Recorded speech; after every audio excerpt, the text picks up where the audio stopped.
السلام عليكم ورحمة الله وبركاته. يا صباح الفل والهنا والسعادة على حبايبنا ومتابعيني.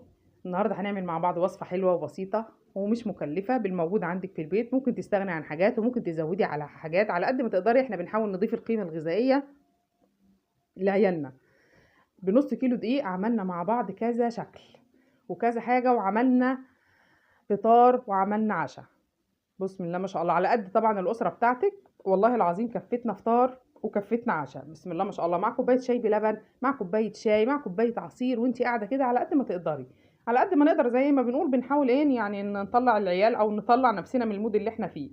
ودي بقى كانت عجينة باقية عملت بيها قرصتين، يعني العجينة اللي انا عاملاها ديت هتنفع معجنات، هتنفع حلويات، هتنفع قرص، هتنفع مخبوزات.